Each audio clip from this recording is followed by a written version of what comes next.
The sloop is taking on water. A 17-year-old Ben Franklin grips the oar until his knuckles are white, his hands raw. He's soaking wet, exhausted, and technically a fugitive. He's broken his indenture, a legal contract that bound him to his abusive brother back in Boston. If he's caught, he goes to jail. That is, if this storm doesn't kill him first. He's in a tiny boat, fighting the churning Delaware River in the dead of night.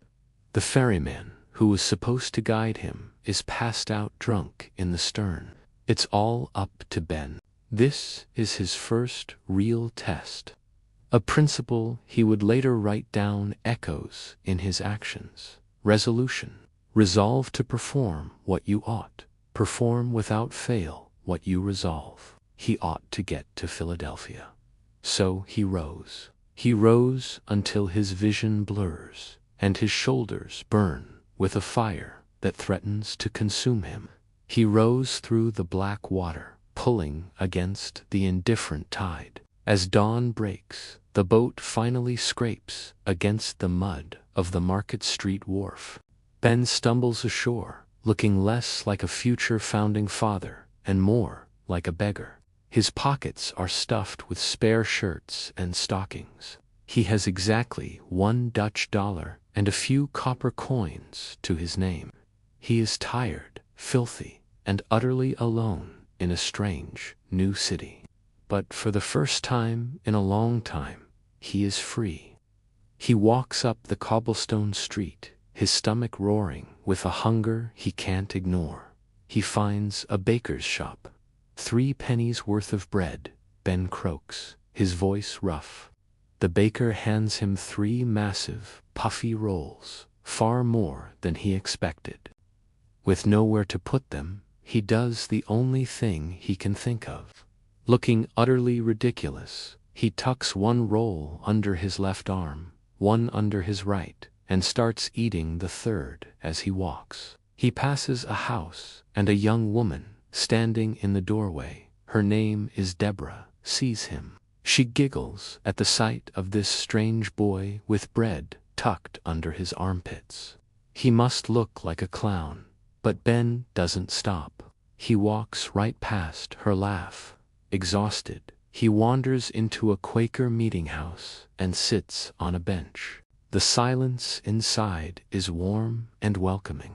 He closes his eyes, and for the first time in days, he sleeps. He wakes up with a thought, sharp and clear as a bell. He is at the absolute bottom of the world. He has what he calls errata, mistakes, in the story of his life so far. He argued too much. He was arrogant. He ran away from his obligations. He pulls a crumpled piece of paper from his pocket and borrows a quill from a scrivener nearby. He doesn't write a poem or a letter home. He writes a battle plan. He calls it the 13 Gates, a list of virtues to live by. Number 1, temperance. Don't drink yourself stupid. 2, silence. Speak only what benefits others. 3, order. Let all things have their places. 4, resolution. Do what you say you will do. He isn't just going to survive in this city. He is going to engineer himself into a weapon of success. He tucks the paper away and heads toward the distant, rhythmic sound of a printing press. Ben has landed. He has 0 net worth, but he has a plan. Franklin called these his errata, a printing term for mistakes that can be corrected in the next edition. He viewed his life as a book that he was editing in real time. But the difference between a beggar and a founder is the battle plan. If you want to edit your own life story alongside us, take a second to hit that subscribe button. Give this video a like if you're ready to fix your own errata. We are building a community of people who refuse to stay at the bottom. Ben is walking into that printing house, and he's about to meet the man who wants to keep him poor. Let's go. Ben gets a job at Kimmer's printing house. Kimmer is a disaster. He wears a dirty beard, quotes obscure mystics, and has absolutely no idea how to run a business. The shop is a chaotic mess. The metal type is sorted all wrong. The press itself is rusted and neglected. But the real enemy here isn't the mess, it's the culture. The other pressmen are what they called sots. They drink beer for breakfast, beer for lunch, and more beer whenever the work gets hard. They call it their strength. They look at Ben, the new kid from Boston, with suspicion. "Have a pint, boy," a burly pressman named Wolf sneers, slamming a tankard of strong ale on Ben's workspace. "You can't pull that lever without the hops." Ben looks at the beer, then at the heavy iron press. "I drink water," he says simply. The entire shop erupts in laughter. "The water American," they taunt him. "He'll collapse by noon." Ben doesn't argue. He invokes one of his new virtues, silence. Speak only what benefits others. Arguing benefits no one. Results, however, benefit everyone. The work begins. It's grueling. They have to lift heavy lead forms, entire pages of set type, up and down stairs. They pull the heavy iron lever of the press for hours on end. By 2 in the afternoon, Wolf and the others are sluggish, their faces flushed from the beer. Their hands fumble the tiny metal letters, and they start making mistakes. But Ben is a machine. The water keeps his head clear. He carries 2 heavy trays of type, one in each hand, running up the stairs, while Wolf struggles to carry just one. He is stronger than them, not because of magic, but because of temperance. Weeks pass. Ben introduces another virtue, order. When no one is looking, he organizes the shop. He fixes the broken press with spare parts. He machines himself. Kemmer, the boss, starts to notice. "You're making the others look bad, Ben," he says, a hint of annoyance in his voice. "I'm making the shop money, sir," Ben replies calmly. But Kemmer is jealous. He sees that Ben is too smart, too driven. He sees a future master, not a lifelong servant. One day, a high-value job comes in, printing paper money for the colony of New Jersey. It requires a special skill, copperplate engraving, that no one in Philadelphia possesses. Kemmer is about to refuse the job. "I can do it," Ben says. "You're a printer, not an engraver," Kemmer spits back. "I will figure it out," Ben says, embodying another virtue, industry. Lose no time, be always employed in something useful. Ben stays up all night. He finds old copper plates and hacks together a crude engraving tool from a broken knife. He fails. He tries again. He fails again. He keeps trying. By morning, his fingers are cut and stained green from the copper, but he hands Kemmer a perfect test print of a shilling note. Kemmer takes the print. He takes the money from the contract, and then he cuts Ben's wages. "To pay for the copper you wasted," Kemmer lies. It is a profound betrayal, a slap in the face. Ben stands by the press, anger boiling inside him. He wants to hit Kemmer. He wants to burn the shop to the ground, but he pulls out his little book and checks his chart. Justice, wrong none by doing injuries, or omitting the benefits that are your duty. He realizes he cannot grow in the shade of this man's jealousy. He needs his own shop, but he has no money. He leaves Kemmer's that night and walks into the fog. He needs a partner. He needs a plan. He needs to leverage the one thing he has built, his reputation, the credit of his character. He finds a friend, a man named Meredith, who has money but drinks too much. "I supply the skill," Ben tells him. "You supply the capital. Together, we crush Kemmer." They shake hands. The war is on. Ben just learned the hardest lesson of the workplace. You cannot outperform a bad boss. You have to outgrow them. He used his industry to learn a skill, engraving, that made him valuable. And now he's using that value to launch his own venture.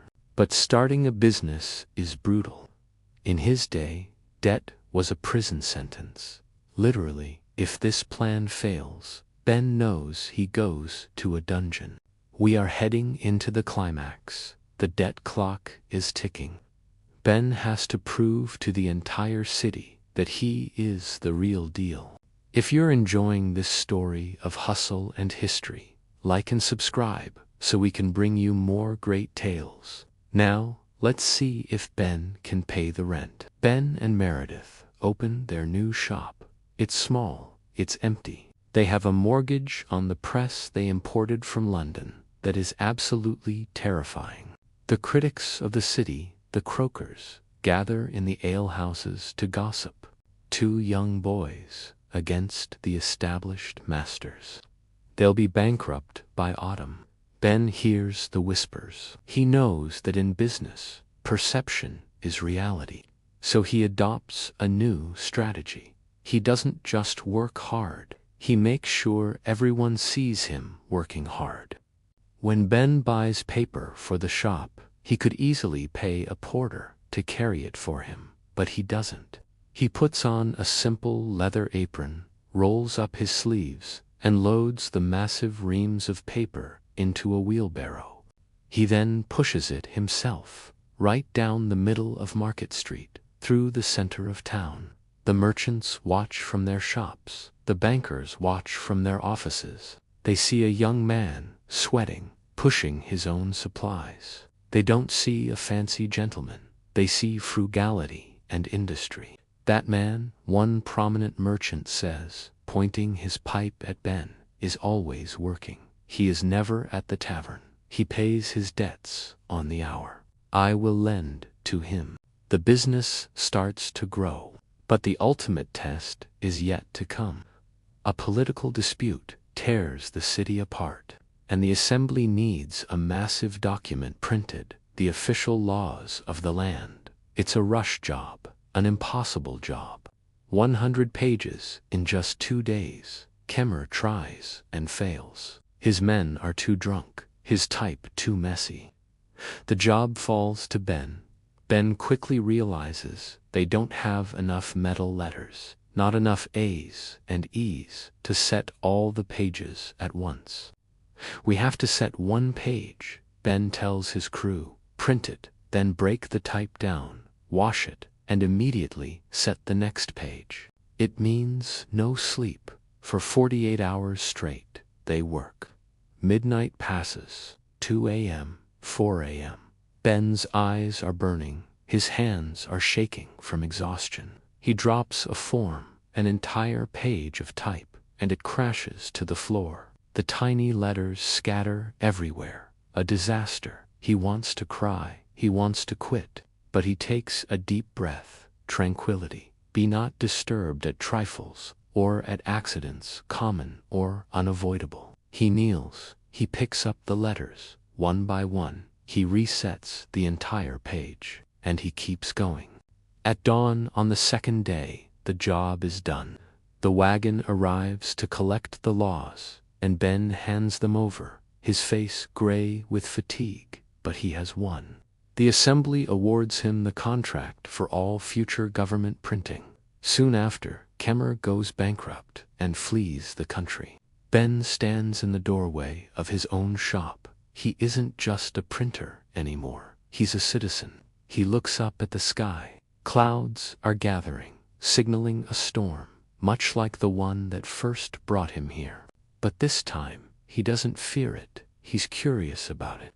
He wonders if the fire in the sky is the same as the fire in the human mind. He goes inside and grabs a kite, a key, and a jar. He's not done yet. He has conquered himself. Now he wants to understand the universe.